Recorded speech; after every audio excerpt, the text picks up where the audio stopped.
আসসালামু আলাইকুম। সবাই কেমন আছেন? আশা করছি সবাই অনেক ভালো আছেন। আল্লাহর রহমতে আপনাদের দোয়াতে আমরা অনেকটা ভালো আছি। চলে এসেছি প্রতিদিনের মতো নতুন একটি ব্লগ নিয়ে। তো আজকের ব্লগটি কিছুদিন আগে করা, ব্লগটি আপলোড করা হয়নি, তাই আজকে ভাবলাম এখন আছি আমি বাবার বাড়ি, তারপরে ব্লগটা আপলোড করলাম। এটা ছিল আমি যখন শ্বশুরবাড়িতে ছিলাম তখনকার ব্লগ। তো এখানে ঘুম থেকে উঠে ফ্রেশ হয়ে নিয়েছিলাম, খাওয়া দাওয়া শেষ করে দেখছিলাম অনেক পরিমাণ বৃষ্টি হচ্ছিল, আর ভাবছিলাম যেহেতু রান্না ছিল না এই জন্য ঘরের কাজগুলো করব। তো এখানে আমি আগে আমার ড্রেসিং টেবিলটা পরিষ্কার করে নেব।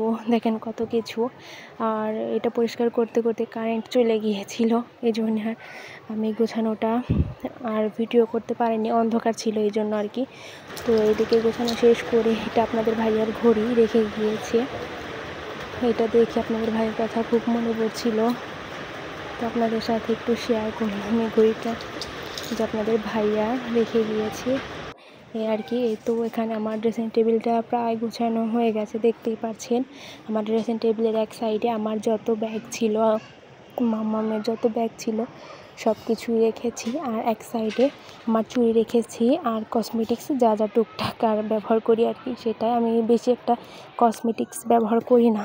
তো এইদিকে ঘর গোছানো শেষ করে গোসল করে নিয়েছি। এখানে আমি দুপুরে খাওয়ার জন্য এখানে আমি আগের দিনের ছিল হলো ডাউল বেটে রেখেছিলাম, সেটা দিয়ে আজকে পেঁয়াজু করে নেব। আর এখানে কিছু পেঁয়াজ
তো এই তো এখানে আমি দুপুরের খাবারটা রেডি করে নিয়েছি।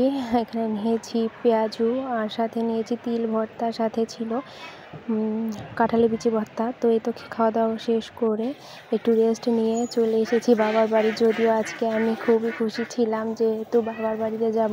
মেয়েরা তো বাবার বাড়িতে আসলে খুবই খুশি হয়, সবাই জানে, এটা সবার ক্ষেত্রেই, শুধু আমি না, সবারই এটাই মনে হয়। তো এদিকে আমি আমার চাচার ছাদে উঠেছিলাম, উঠে একটু চারপাশটা দেখছিলাম।